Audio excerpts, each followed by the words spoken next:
Cette histoire nous vient de Jyoti, qui habite au Bangladesh. Ce récit date d'il y a 35 ans et est arrivé non pas à lui, mais à son grand-père. Un jour, son grand-père était sur le chemin du retour, après avoir fait des emplettes chez le poissonnier. Sur le chemin, il y avait un pont à traverser. Alors qu'il venait de s'y engager, il a entendu une connaissance à lui l'appeler. Cette personne n'avait pas l'habitude de parler au grand-père du tout, donc il était un peu surpris. L'homme a commencé à s'approcher sur le pont, puis une fois au niveau du grand-père, il a mis son bras sur son épaule en disant quelque chose. Mais dès le moment où le bras l'a touché, le grand-père a senti une odeur de pourriture très intense venant de l'homme. Il a également remarqué que le bras posé sur lui ne pesait rien du tout. C'était comme si rien ne le touchait. Ils étaient au milieu du pont quand le grand-père a baissé le regard par hasard et a remarqué que l'homme n'avait pas de jambes.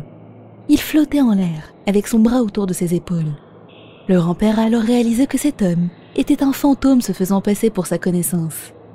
Au moment où il a compris ça, le fantôme s'est mis à rire, puis a regardé le poisson que tenait le grand-père et a dit « Donne-moi ce poisson, je le mangerai ». Le grand-père, effrayé, s'est mis à réciter des prières. Le fantôme s'est mis à crier, disant que la prochaine fois qu'il le verrait, il le tuerait avant qu'il puisse réciter une quelconque prière. C'était un fantôme célèbre dans leur pays, que tout le monde connaissait. La légende raconte que si ce fantôme voit quelqu'un avec du poisson la nuit, il apparaît pour lui faire peur et voler le poisson. Si la personne résiste, le fantôme est capable de la tuer.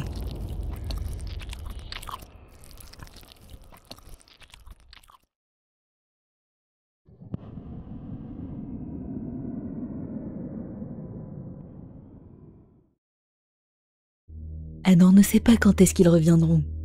Il ne sait pas à quel moment l'odeur de la mort va de nouveau envahir sa maison.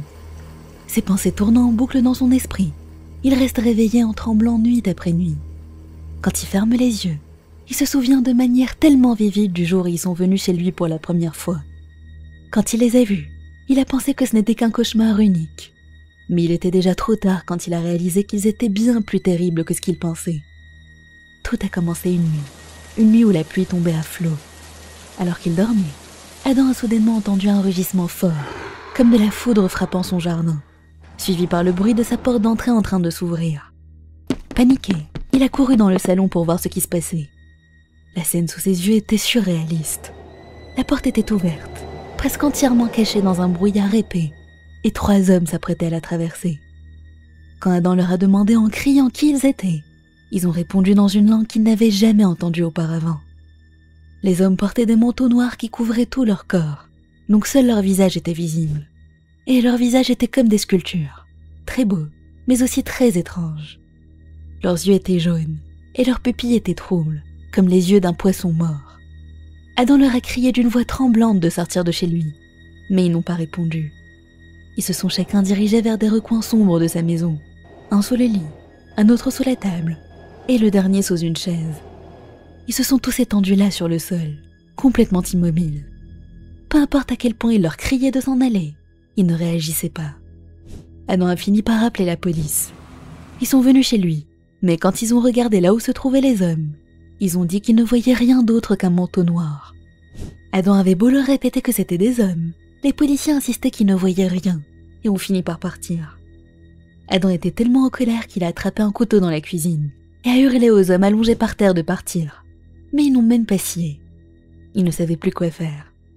Les hommes sont restés allongés là pendant des heures. Et quand l'aube s'est levée, ils ont disparu comme de la fumée. Ils ne sont même pas sortis par la porte d'entrée. Ils se sont juste évaporés. Adam était complètement perplexe. Et depuis ce jour-là, ils ont visité chaque nuit. Il y avait toujours le coup de tonnerre juste avant qu'ils viennent, même les jours sans tempête. Adam leur répétait de partir, mais c'était complètement inutile. Et à l'aube, il disparaissait. Il n'arrivait pas à comprendre ce qui se passait, et il a cherché partout sur Internet pour voir si quelqu'un avait vécu la même chose. Mais il n'a rien trouvé. Leurs visites ont continué pendant plus d'1 mois, et au bout d'un moment, les endroits au sol où il s'allongeait ont commencé à s'éroder, et le corps d'Adam s'est mis à lui faire mal, ici et là. Sa peau a lentement viré au violet, comme si le sang ne circulait plus correctement dans son corps. Un étrange liquide a commencé à suinter de sa peau, et il avait l'impression que ses os se brisaient à chaque fois qu'il bougeait. Quand il a fini par aller à l'hôpital, le médecin qui l'a examiné s'est exclamé d'un ton choqué. « Que diable avez-vous fait à votre corps? Ce n'est pas le corps d'une personne vivante. Le médecin lui a conseillé de se faire hospitaliser, mais Adam a préféré rentrer chez lui pour réfléchir. C'est là qu'il en a pris conscience. Il avait commencé à se sentir mal, dès leur première visite. Persuadé que la réponse ne se trouvait pas du côté rationnel, il est allé consulter une médium. Dès qu'elle l'a vu, comme si elle pouvait sentir ce qui n'allait pas, elle lui a dit « Combien de personnes vivent avec vous ?» Confus, Adam lui a demandé de quoi elle parlait, et elle a répondu « Vos colocataires ». Adam lui a demandé de quel colocataire elle parlait, parce qu'il vivait seul. Elle a alors crié « Il y a des personnes qui viennent chez vous chaque nuit, des morts prétendant être vivants. » Adam était choqué. Il a demandé à la médium de l'aider à les virer de sa maison. Elle a accepté et l'a accompagnée chez lui. Dès qu'elle est entrée, elle s'est mise à tousser violemment. L'odeur est vraiment terrible. Ils doivent être morts depuis longtemps. Elle a commencé à entonner une sorte de sort pour invoquer les esprits. Et après un moment, la porte d'entrée s'est ouverte. C'était eux, les mêmes qui venaient visiter Adam chaque nuit. Ils ont pointé la médium du doigt et prononcé des mots qu'Adam ne pouvait pas comprendre. La médium leur a crié de retirer leurs vêtements. Les choses ont commencé à s'arracher la peau, comme s'ils retiraient leurs coquilles. Et leur squelette pourrissant est devenu visible. De la terre est tombée au sol autour d'eux, et une odeur putride insoutenable s'est répandue dans l'air. Ils se sont jetés sur la médium et ont commencé à lui ronger les coudes et les genoux. Elle a crié à l'aide. Adam a immédiatement appelé la police, tout en essayant de frapper les squelettes. Mais il s'accrochait à la femme avec tellement de force qu'il n'a pas pu leur faire lâcher prise. Ils lui ont attrapé les jambes et ont essayé de le mordre aussi. Il s'est débattu de toutes ses forces en criant. Au même moment, il a entendu les sirènes de police.